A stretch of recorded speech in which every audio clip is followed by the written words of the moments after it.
Sabe o que de fato separa um vendedor de altíssima performance de todos os outros? A gente tende a pensar que é só esforço, né? Mas não é. O segredo está no sistema. E é sobre isso que a gente vai conversar aqui. Como é que se transforma uma abordagem de vendas em uma verdadeira máquina de resultados? E resultados previsíveis, que é o mais importante. Então, a gente vai passar por 5 pontos-chave aqui. Primeiro, a diferença entre só se esforçar e ter uma execução disciplinada. Depois, vamos ver como a rotina pode ser uma proteção estratégica. O terceiro ponto é sobre se organizar para aproveitar as oportunidades. Daí, a gente entra em como dominar o tempo. E por fim, como a disciplina vira sua maior vantagem competitiva. É um roteiro completo. Vamos lá, começando pelo primeiro ponto. Essa é uma discussão clássica, a diferença entre estar ocupado e ser eficaz. É uma armadilha muito, mas muito comum na área de vendas. E entender essa diferença é o que vira o jogo. E aí fica a pergunta, né? A pessoa está só ocupada ou ela é produtiva? Porque é muito fácil confundir as duas coisas. Sabe aquela sensação de correr o dia inteiro, mas no final do dia parecer que não saiu do lugar? É isso. O que importa não é o volume de coisas que se faz, mas o avanço real que cada tarefa traz. Olha só a diferença. De um lado, a gente tem o puro esforço. É fazer um monte de coisa, mas sem critério, sem consistência. Do outro, a gente tem a execução disciplinada, que é o quê? É fazer o que precisa ser feito todo santo dia e do jeito certo.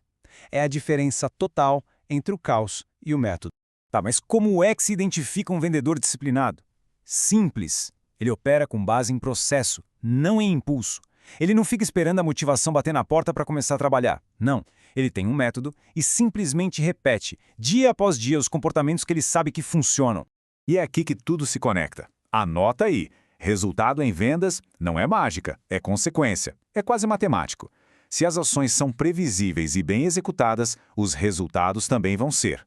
Ok, vamos para o nosso segundo pilar, rotina. Eu sei. Essa palavra às vezes tem uma fama ruim, né? Parece algo chato, engessado. Mas a ideia aqui é justamente o contrário. Pensa na rotina como a sua maior proteção estratégica. Olha só o contraste. Sem rotina, o que acontece? O dia te engole. Você vive para apagar incêndio, reagindo às urgências dos outros. Agora, com uma rotina, aí o jogo vira. O dia é decidido antes mesmo de começar. As prioridades são claras e são suas. A execução deixa de ser uma exceção e vira o padrão.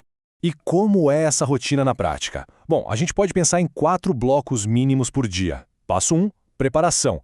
É revisar o CRM, a agenda, saber para onde o dia vai. Passo 2, ativação. É a hora de fazer os contatos, os follow-ups. Passo 3, avanço. Aqui o foco em propostas, em negociações, em mover as coisas para frente. E por fim, o passo 4, registro. Atualizar tudo no CRM. É um ciclo simples, mas que faz uma diferença brutal.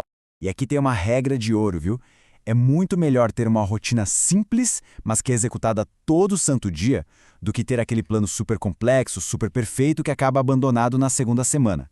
Consistência ganha da complexidade, sempre. Beleza, então já temos a rotina. Mas onde essa rotina vive? Onde a gente organiza tudo isso? É aí que a gente entra na nossa terceira parte, a organização. E o coração, o cérebro de tudo isso, é o CRM. É muito importante a gente entender o que é o CRM de verdade. Ele não é só um caderninho de contatos digital. Pensa nele como o cérebro do processo de vendas. É a memória de tudo que já aconteceu e é a base para tomar as melhores decisões daqui para frente. Vamos quebrar um mito aqui. Muita gente acha que CRM é ferramenta de controle do chefe, uma obrigação chata, mas não é nada disso. O jeito certo de olhar para ele é como uma proteção. Ele te protege de esquecer, de perder oportunidades, de ter que fazer a mesma coisa 2 vezes. É um aliado. Pensa comigo, uma carteira de clientes toda bagunçada é a receita para o desastre. É venda perdida na certa. Agora, com uma organização mínima, dividindo entre clientes ativos, clientes em risco, oportunidades abertas e leads, pronto. Fica claro onde colocar energia em cada momento. É estratégia, não impulso. E tem uma pergunta de ouro para se fazer antes de qualquer contato. Antes de ligar, antes de mandar o e-mail, pare e pense. Por que este contato é importante hoje? Essa pergunta simples força a gente a ser intencional. Ela garante que cada ação tenha um propósito de verdade. Certo, já temos rotina, já temos organização. Qual é o próximo passo? É proteger o nosso bem mais precioso, o tempo. Agora a gente vai falar sobre como deixar de ser um refém da agenda e passar a ser o dono dela. E para fazer essa autogestão, tem alguns princípios que ajudam muito. O primeiro é usar blocos de tempo definidos na agenda. Bloco para prospectar, bloco para follow-up. Outra coisa, separar o tempo de executar do tempo de responder e-mail e mensagem. Nem tudo precisa de resposta na hora. E por fim, lembrar sempre, a prioridade é o que faz a venda avançar, não o que é mais confortável de fazer. Tem uma regra bem simples que diz tudo. Se tudo é prioridade, nada é prioridade. É a mais pura verdade. Se a gente não define o que é mais importante, a nossa energia vai para todo lado e não resolve nada. Ter disciplina com o tempo é sobre isso. Ter a coragem de escolher o foco e proteger esse foco. Bom, e com tudo isso, a gente chega na nossa última parte. É aqui que a gente amarra todos esses pontos para entender qual é a verdadeira, a maior, vantagem competitiva que se pode ter. E a gente chega no confronto final. De um lado, talento sem disciplina. Do outro, disciplina com método. O talento sozinho é ótimo, mas ele gera picos e vales. Um mês incrível, outro mês péssimo. Depende da motivação. Agora, a disciplina com método, isso gera constância, gera resultados sustentáveis. Facilita tudo. A gestão, o crescimento, é previsibilidade. Isso nos leva a uma frase-chave que resume tudo.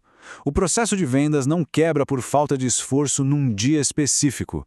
Ele quebra pela falta de constância no dia a dia. Então, qual é o plano? Resumindo, é isso aqui. Ter uma rotina bem definida, manter a carteira organizada, o CRM sempre atualizado, ter uma prioridade muito clara e, o mais importante, ter consistência diária para fazer tudo isso acontecer. E para a gente fechar, tem um último pensamento. Muita gente ouve a palavra disciplina e já pensa em algo rígido, engessado, sem espaço para criatividade. Quase como se fosse uma prisão, né? Mas a verdade é exatamente o contrário. Disciplina é liberdade. É a liberdade que vem com os resultados. É saber que o sucesso não depende da sorte ou da inspiração, mas sim do seu próprio controle, do seu método. Essa sim é a verdadeira liberdade.